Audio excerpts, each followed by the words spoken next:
What is up, guys? Jared Spalding here, and today I'm going to be discussing 5 points that I feel are very important for either the new bench presser or someone who is getting to the mid-level of strength. Now, these are usually perpetuated by people who have absolutely no idea what they're talking about, but they have a lot of subscribers. So chances are their influence is going to be greater than those talking the truth. It's just a sad fact that a 700-pound raw bencher gets less views on a bench press video, or a bench press guide, rather, than somebody who is benching maybe 300 pounds with their elbows flared out and with a bounce and with their hips coming off and everything wrong. Okay, it's just ridiculous. So that being said, let's get into this video. Number 5 is going to be something that I unfortunately fell for, and that's going to be that once you get to a certain level, you need to start overcomplicating things. That's ridiculous. No. Let's look at an example, okay? Imagine a band-assisted slingshot board press. Why? Why would you do that? You might as well bench press equipped only for an entire year during a meet prep and then compete in a raw bench press competition. It has no carryover whatsoever to an actual bench press. I understand, your lockout may be weak, but when are you ever going to be benching and have the bar be 300 pounds at the bottom and then 600 pounds at the top? That's never going to happen when you're actually bench pressing, at least raw. Obviously, equipped is going to be different, but I'm talking about raw bench press here. The bar is going to be the same weight, and if you want to work on your lockout, I can understand maybe something like a slingshot to overload, to work on the triceps a little bit, but that's one thing. I'm talking like when people throw a bunch of things on there just to throw as much weight on the bar. That's when ego gets in the way, and that's how you get injured. That's how I got injured. I wasn't doing it for ego reasons necessarily, I wouldn't say, at least, and I wasn't doing anything that crazy, but I was doing way too much benching in a single day, way too many different variations of this, of the bench, and they were just all basically just doing might as well have done 20 sets of bench press. And that's the other thing, is too much volume is also comes in with that. Number 4 is going to be that you don't need to worry about nutrition to get a bigger bench, or that you can just eat a bunch of food with a bunch of protein. That's extraordinarily ignorant. You need to have a balanced diet no matter what type of person you are, whether you're an athlete or not.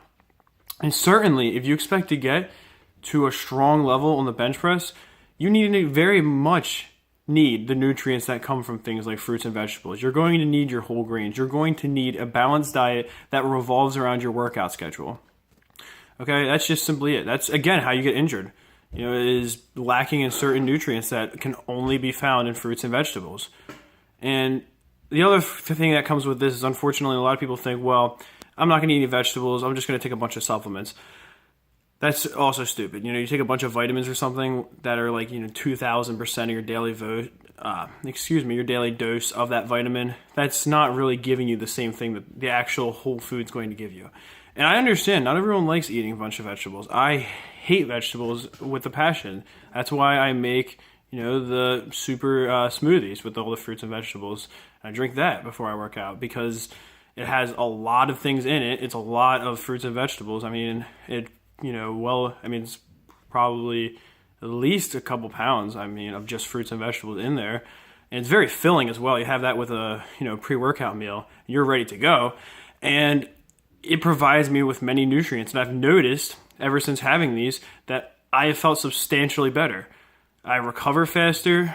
Cramping is very much lessened. And I overall just feel much healthier as a human being. Number 3 is not really so much a lie so much as just kind of like a mistake, and that's going to be that you don't have to really worry about drinking water. And this is just a lie kind of perpetuated from watching people who are lifting, who have their protein smoothies while they're lifting, or they have their pre-workout drink while they're lifting. That's so stupid. Just drink some water. Drink your pre-workout before you work out if you're going to use it. Don't just drink, some kind of concoction. I used to do that too. You can see that in my older videos. That's what I drank. It was a concoction of stuff that, I wasn't even timing the supplements properly. The BCAA is supposed to be timed an hour before your workout. For example, I was drinking it during. And now I've noticed that just drinking some bottles of water during my workout, again, has alleviated all cramping. I have zero cramping while I'm working out now.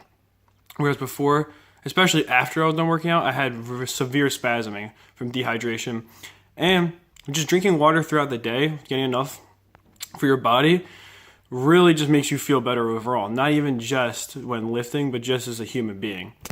I mean, water is quintessential to life, so it's obvious that you're going to need it. And if you're drinking like a pre-workout thing, then chances are you're not going to be getting enough water because you're going to be drinking one bottle full of that stuff. And for one, there's not even as much water in the bottle as there would be if there was nothing, no powder in there or anything. But for two, you should be drinking a couple bottles of water while you work out.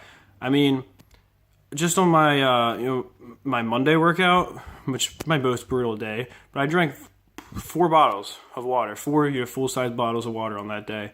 And that was with balancing it. I didn't chug it all before I started working out. I was drinking a little bit of water right after a set and then drinking a little bit right before the next set just to slowly, fuel my body. With water. It is a fuel. That is just it. Number 2 is just going to be about, pretty much everything when it comes to elbow flare and bar placement. So there's this huge misconception that there's a bit, this difference between bodybuilder and powerlifter benching should be bodybuilders are going to bench up to their neck and powerlifters are going to bench your lower pec. If you are benching up to your neck or right around that area, say goodbye to your shoulders. They're going to be non-existent. You are going to ruin your shoulders. That is just it, especially with the super wide grip to keep more pressure on the chest. You're going to kill your shoulders. That is really going to be it, especially if you're bouncing the bar, man. Not retracting your scapula. You're going to be in such excruciating pain once you start to get into heavier weights, and you're not going to have a very long career. That is just that. You are going to be in really bad pain. But at the same time, that doesn't mean that your elbow should be tucked against your side when you bench. That's also going to drastically reduce the weight you're able to do, but this time in the form of putting all the pressure on your tricep. And the tricep is meant to be, have pressure upon it when pressing, but not all the pressure, okay? Especially considering the fact that the tricep is not even the primary muscle in the bench press, the chest is. So doing this is going to be, you're doing what is known as a JM press, actually. And you're going to have extremely strong triceps, but no chest development, whether you're a bodybuilder or powerlifter. That's going to be bad. And you're never going to be able to bench anything close to what you could should you use proper amounts of elbow flare. Your elbows should be out, but they shouldn't be all the way out, obviously. And at the same time, it doesn't mean that close grip is going to be really bad for you, because close grip is different than bringing your elbows in. People can bench with a really wide grip and bring their elbows in. It's harder, but you can do it. But yeah, just overall, there's a lot of different lies being perpetuated. You see the fitness YouTubers who are call themselves power builders these days, whatever they want to call themselves now. I don't even know anymore. I can't keep up with the terms, but what I do know is that you'll see them with their elbows up to their head basically at this point. They literally bring their elbows back almost. It's getting ridiculous there. And then also, you'll see the people who are form freaks, who someone's elbows out a little bit, they'll be like, oh, that elbow better be in more. So it's you need to find the balance that works for you. That's what I had to do. And my elbows, they are flared out a little bit more than the average person, I'm not going to lie. But at the same time, I have zero shoulder pain because I brought my grip in a little bit, and I flare out my elbows more when I'm pressing than when I'm bringing the weight down. And also, I just don't go and do weights that I can't do. That's really going to be the other thing that's going to save you. Now, the number one biggest lie about the bench press is that, and mind you, this goes with all lifts really, if you want to get a stronger bench, you should just bench. That is beyond an ignorant statement, because you're going to be not hitting as many muscles as, you're not even going to be hitting half the muscles that are involved in the bench press properly, is what I'm trying to say, to get a bigger bench. Obviously, by benching, you're hitting every muscle involved in the bench because it's a muscle involved in the bench, so long as you use proper form. But you're not going to be hitting them very much, and you're not going to be hitting them very directly. At least if you're pressing properly, that is. So should you be retracting your scapula and making sure to keep your elbows in a relatively safe state, you're not going to be hitting your shoulders that much when you bench. Solution, simply overhead press. That's also going to increase the strength of your upper chest. Again, you should incline bench as well. That's not just for bodybuilders. Powerlifters can do it too, believe it or not. And that's something that I've lacked on for a very long time, and now I've had to step it up and do it. Upper back is something else I've lacked on a very long time, and I have to, target that weakness, because you're only going to be as strong as your weakest point.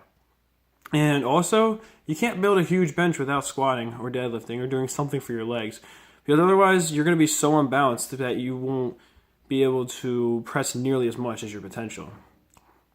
You need to have really strong leg drive. And leg drive is not just important in that, it's going to provide that equal and opposite force, because by pushing your legs down, you're going to be having a reaction. I believe it's Newton's third law, states that for every action there's an equal and opposite reaction, in summary, of course. And so by pushing down, yes, there's going to be that force pushing up, but also, more importantly, it's simply going to keep you balanced. And if you can't use proper leg drive, your feet are going to be sliding all over the place.